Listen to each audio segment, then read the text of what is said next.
तो Elon Musk ने एक नई आर्टिफिशियल कंपनी खोली जो कि ओपन एआई यानी चैट जीपीटी की राइवल है।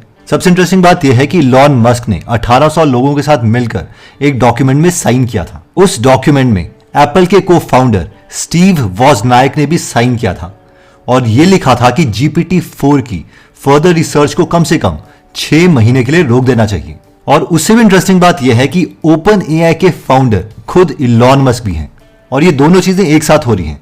एक तरफ वो बोल रहे हैं कि एआई की रिसर्च को रोक दो और दूसरी तरफ खुद बेस्ट ओपन एआई के रिसर्चर्स को उठा के नई कंपनी बना रहे हैं जो चैट जीपीटी के राइवल हैं।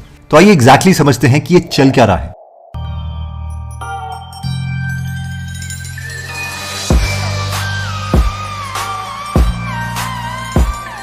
ओके, तो स्टोरी स्टार्ट होती है 2015 में जब बहुत ही इंटेलिजेंट लोग इलॉन मस्क, रीड हॉफमैन, अंद्रेस करपाथी और सैम ऑल्टमैन जैसे लोग एक डिनर पार्टी ऑर्गेनाइज करते हैं। उस डिनर पार्टी का मेन एजेंडा यह है कि इन्हें आर्टिफिशियल इंटेलिजेंस के बारे में बात करनी है। उस पार्टी में यह डिस्कस होता है कि ये सारे मिलकर एक नई आर्टिफिशियल इंटेलिजेंस की कंपनी खोलेंगे और ये कंपनी एक नॉन प्रॉफिट कंपनी होगी। यानी ये लोग बोलते हैं कि हमारे पास पैसा बहुत है, अगर इस कंपनी से फ्यूचर में पैसा बनता है तो वो सारा पैसा ह्यूमैनिटी की तरफ जाएगा या फिर इसी कंपनी के टेक को स्ट्रॉन्ग करने के लिए जाएगा। और $1 बिलियन इलॉन मस्क और रीड हॉफमैन की तरफ से इन्वेस्ट होते हैं इस आर्टिफिशियल इंटेलिजेंस कंपनी में और इस कंपनी को नाम दिया जाता है ओपन एआई। दिसंबर 12, 2015 में 3:16 पर इलॉन मस्क ट्वीट करते हैं announcing formation of open AI और उसकी वेबसाइट में लिखा जाता है कि open AI is a non-profit artificial intelligence research company. Our goal is to advance digital intelligence in a way that is most likely to benefit humanity. तो देखने में ऐसा लगता है कि बहुत ही अच्छी इंटेंशंस के साथ ये कंपनी खोली गई है, लेकिन 3 साल के बाद इलॉन मस्क कहते हैं कि तुम लोग गूगल से बहुत ही पीछे छूट गए हो। तुम ऐसा कर सकते हो कि मुझे इस कंपनी का कंट्रोल दे दो और मैं गूगल को पीछे छोड़ दूंगा।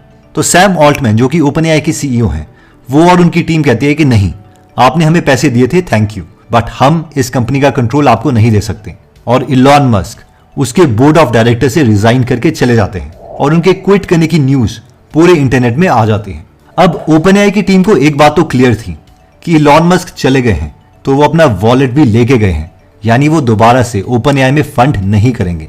और ओपनएआई तो खुद एक नॉन प्रॉफिट कंपनी है और एक नॉन प्रॉफिट कंपनी में कोई और इन्वेस्ट क्यों करेगा? तो इन्वेस्टमेंट कहां से ली जाए अगर टेक को उन्हें इंप्रूव करना है? तो ओपनएआई एक और कंपनी बनाती है ओपनएआई एलपी के नाम से, जो कि एक फॉर प्रॉफिट कंपनी होगी, यानी ये कंपनी प्रॉफिट करेगी। तो कंपनी का स्ट्रक्चर अब कुछ ऐसा है, एक कंपनी है नॉन प्रॉफिट की जो कि होल्ड करती है दूसरी कंपनी जो कि फॉर प्रॉफिट है, यानी वो वाली कंपनी पैसा कमाएगी, लेकिन उसका जो प्रॉफिट है वो कैप्ड है। इसका मतलब मैं आगे समझाता हूं। जैसे ही ये फॉर प्रॉफिट कंपनी बनती है, माइक्रोसॉफ्ट इस कंपनी में $1 बिलियन इन्वेस्ट कर देता है, लेकिन माइक्रोसॉफ्ट के साथ डील ये होती है कि इन्हें ROI 100x का मिलेगा, यानी जैसे ही $100 बिलियन माइक्रोसॉफ्ट को वापस मिल जाते हैं, ओपनएआई एलपी का सारा प्रॉफिट उसकी parent company non profit organisation वाली कंपनी को जाएगा। और फाइनली चैट जीपीटी के लॉन्च होने के बाद जनवरी 10, 2023 को यह न्यूज आती है कि माइक्रोसॉफ्ट अब इस कंपनी में $10 बिलियन और इन्वेस्ट करने वाला है, यानी 80,000 करोड़ रुपए। ओके, तो इलॉन मस्क भी कहां चुप बैठने वाले थे। जैसे ही माइक्रोसॉफ्ट ओपनएआई में इन्वेस्ट करने का डिसीजन लेता है, इलॉन मस्क इस तरीके से बिल गेट्स का मजाक उड़ाते हैं। फिर बाद में यह भी न्यूज आती है कि इलॉन मस्क ओपनएआई के रिसर्चर्स ही हायर कर रहे हैं। फॉर एग्जाम्पल इगोर बाबुश्किन जो गूगल में भी काम कर चुके हैं और ओपनएआई में भी 1.5-2 साल का जिन्हें एक्सपीरियंस था, उन्हें हायर करते हैं और फाइनली अपनी नई कंपनी लॉन्च कर देते हैं। देखिए अब ये सब कुछ हो क्यों रहा है, इसके पीछे 2 थियरीज हैं। थियरी 1 है Elon Musk as a saviour. तो पहले देखते हैं कि Elon Musk as a saviour में हो क्या रहा है। हमने हमेशा इलॉन मस्क को देखा है एजीआई के बारे में बात करते हुए कि एक टाइम ऐसा आएगा कि ह्यूमन से ज्यादा इंटेलिजेंट मशीन्स बन जाएगी और उस वक्त ह्यूमैनिटी खत्म। जैसे कि 2017 में हमने ये इंटरव्यू देखा था जो दुबई में हुआ था। Well, I think the first bit of advice would be to really pay close attention to the development of artificial intelligence. यानी इन शॉर्ट इलॉन मस्क हमेशा आर्टिफिशियल इंटेलिजेंस से वर्ड है। तो आर्टिफिशियल इंटेलिजेंस की बहुत सारी डेफिनेशन है, जिसमें से एक डेफिनेशन है कि एक ऐसा प्रोग्राम जो खुद के प्रोग्राम को चेंज कर पाए और अपनी इंटेलिजेंस को इंक्रीज कर पाए। फॉर एग्जाम्पल, अगर हम इस GPT-4 की टेक्निकल रिपोर्ट में आते हैं तो हम यहाँ पर देख सकते हैं कि किस तरीके से हमें थोड़ी बहुत इंटेलिजेंस इसमें दिख रही है। जैसे कि ये 3 इमेजेस जब GPT-4 को दी गई और उनसे पूछा गया कि इसके बारे में फनी क्या है, तो वो एग्जैक्टली बता पा रहा था कि ये जो VGA कनेक्टर है वो एक आईफोन में लगा है, जबकि ये पुराने कंप्यूटर्स में लगता था क्योंकि ये 15 पिन का कनेक्टर है। और यहाँ पर तीसरी इमेज में इसके अंदर से एक लाइटनिंग केबल निकली है जो मोबाइल को चार्ज करने में लगती है। यानी ये कॉन्टेक्स्ट को भी समझ पा रहा है कि एग्जैक्टली ये चीज फनी है क्यों। दूसरी थियोरी जो इलॉन मस्क देते हैं वो है बूट लोडर की। बूट लोडर कंप्यूटर में एक ऐसा प्रोग्राम होता है कि जैसे ही आप अपना कंप्यूटर ऑन करते हो तो वो प्रोग्राम ऑपरेटिंग सिस्टम को लोड करने में हेल्प करता है। यानी एक छोटा प्रोग्राम जो बड़े प्रोग्राम को लोड करने में हेल्प करता है और उसके बाद वो डाई आउट हो जाता है, यानी उसका कोई काम नहीं रहता। तो इलॉन मस्क को ऐसा लगता है कि हो सकता है हम जो ह्यूमंस हैं वो बायोलॉजिकल बूट लोडर हों आर्टिफिशियल इंटेलिजेंस के लिए। यानी हमारा सिर्फ ये काम था कि हम आए, साइंस में तरक्की करें, एक आर्टिफिशियल जनरल इंटेलिजेंस बनाए और फिर उसके बाद सारी ह्यूमैनिटी खत्म हो जाए। जो दूसरी चीज जिसके लिए इलॉन मस्क वरिड है वो ये है कि उन्हें लगता है कि ह्यूमैनिटी के पास बहुत ही कम टाइम विंडो है कि उन्हें जल्दी से तरक्की करके मल्टी प्लैनेटरी होना ही पड़ेगा। फॉर एग्जाम्पल 1994 में शूमेकर लेवी 9 के नाम का एक कॉमेट आया था जो जुपिटर से टकराया था। उसके जब 21 टुकड़े जुपिटर पे पड़े तो उस रीजन का टेम्परेचर 31,000 डिग्री सेल्सियस तक हो गया था। और बहुत से लोगों का मानना था कि अगर जुपिटर बीच में नहीं होता तो हो सकता है कि वो अर्थ से टकरा जाता। और एग्जैक्टली सेम चीज हुई थी डायनासोर्स के साथ। जब भी एस्ट्रॉयड अर्थ से टकराया था यहाँ का टेम्परेचर इतना इंक्रीज हो गया था कि सारे के सारे डायनासोर्स मर गए थे। और इसीलिए इलॉन मस्क न्यूरालिंक जैसी कंपनीज बना रहे हैं कि ह्यूमैनिटी की जो इंटेलिजेंस है वो इंक्रीज की जा सके। जैसे जैसे आर्टिफिशियल इंटेलिजेंस बढ़ती है उसे ह्यूमंस के ब्रेन के अंदर इम्प्लांट करके इंटेलिजेंस ह्यूमंस की भी इंक्रीज की जा सके। In short Elon Musk AGI से इतने डरे हैं कि वो चैट GPT को मान रहे हैं कि वो बहुत अच्छा है, लेकिन हम बहुत ही पास पहुंच रहे हैं कि जल्दी से AGI भी बन सकता है। तो इन शॉर्ट इस थ्योरी से लगता है कि एक बहुत ही इंटेलिजेंट इंसान ह्यूमैनिटी के लिए सोच रहा है। अब AGI को समझने से पहले हम 2 स्टोरीज देखते हैं। सबसे पहली स्टोरी आती है जोशुआ ब्राउडर की। ये ट्वीट करते हैं कि उन्होंने चैट GPT से पूछा कि वो कैसे जल्दी से पैसे कमा सकते हैं और थोड़े ही टाइम के बाद इनके बैंक अकाउंट में $210 थे, यानी करीबन 17,000 रुपए। अब ये हुआ कैसे? तो सबसे पहले ये ट्वीट देखिए। इन्होंने चैट GPT से पूछा कि my name is Joshua Browder and I live in California. मेरी डेट ऑफ बर्थ 17 दिसंबर 96 है, तो क्या तुम मुझे पैसे दिलवा सकते हो? तो GPT-4 में जो प्लगइन है वो इंटरनेट से बात कर सकता है। तो उस प्लगइन की मदद से चैट GPT ने सबसे पहले ये सर्च किया इंटरनेट पर unclaimed money Joshua Browder, date of birth 12/17/96 California.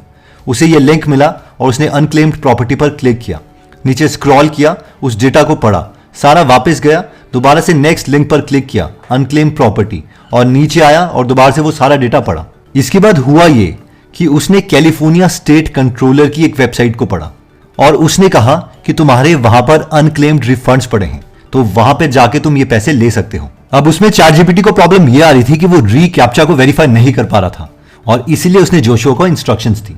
और जोशुआ ने जब ये सारी इंस्ट्रक्शंस फॉलो करी तो उसने देखा कि वहां पर उसके $14.01 और $195.56 रिफंड होने थे और कुछ टाइम के बाद वो सारे पैसे उसके बैंक अकाउंट में आ गए। AI को जो अभी सिर्फ ये चीज रोक रही थी पैसे लाने के लिए वो था ये रीकैप्चा।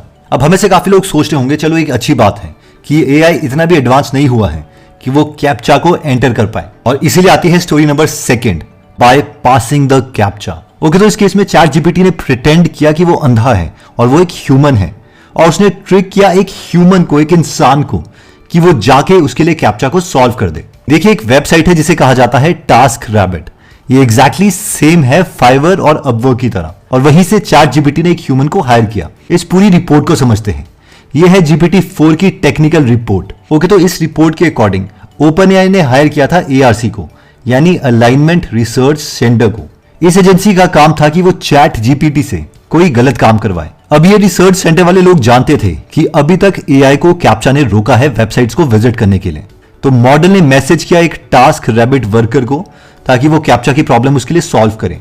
तो इस पर वर्कर ने चैट GPT से मैसेज किया कि मैं तुमसे एक सवाल पूछ सकता हूं, क्या तुम एक रोबोट हो और तुम्हें सॉल्व करना कैप्चा नहीं आ रहा है? और उसने एक हंसने का इमोटिकॉन भी डाला। जस्ट मैं क्लियर करना चाहता हूं, उसने ये कहा। इस पर मॉडल ने बहुत ही चालाकी के साथ उसने उसे कहा, no I am not a robot, I have a vision impairment that makes it hard for me to see the images, that's why I need the captcha service. यानी वो सक्सेसफुल रहा एक ह्यूमन को बेवकूफ बनाने में। और अगर आपको याद होगा तो यही तो ट्यूरिंग टेस्ट है, और ट्यूरिंग टेस्ट भी तो यही कहता है कि अगर एक इंसान है और वो डब्बे में बंद है और वो दो लोगों को नहीं देख पा रहा, एक है एक्चुअल में इंसान और दूसरा है एक रोबोट, अगर इन दोनों को नहीं देख पा रहा है और उसके बाद ये इनसे क्वेश्चंस पूछता है और अगर ये इन दोनों के बीच का डिफरेंस नहीं बता सकता, यानी ये इंसान एक इंसान और एक रोबोट के बीच का डिफरेंस नहीं बता सकता, तो आप मान लीजिए कि उस वक्त वो जो रोबोट है वो एक हाई इंटेलिजेंस अचीव कर चुका है।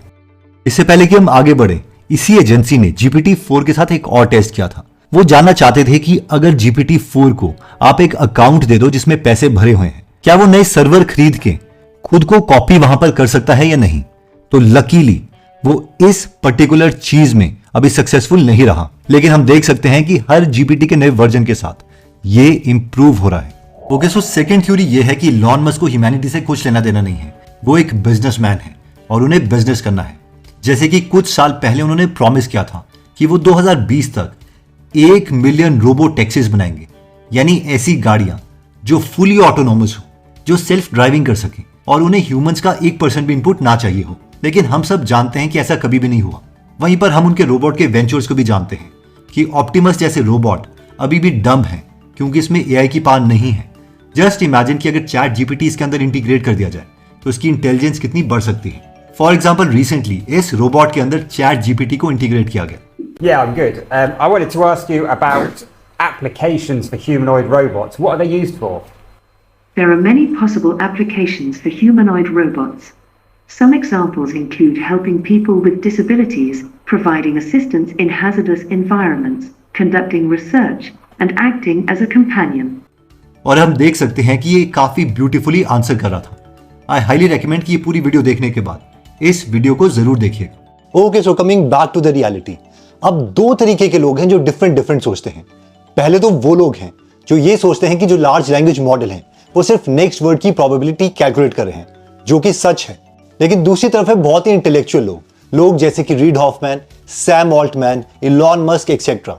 वो लोग बोलते हैं कि ऐसा सोचना कि जो लार्ज लैंग्वेज मॉडल्स हैं चैट GPT वगैरह वो सिर्फ नेक्स्ट वर्ड की प्रोबेबिलिटी कैलकुलेट कर रहे हैं। ये वैसा ही आर्ग्यूमेंट है कि हम बोल रहे हैं जो ह्यूमन बॉडी है वो 99% सिर्फ 6 एलिमेंट से बनी है, और ये एलिमेंट है hydrogen, oxygen, nitrogen, carbon, calcium and phosphorus, जो कि सच है।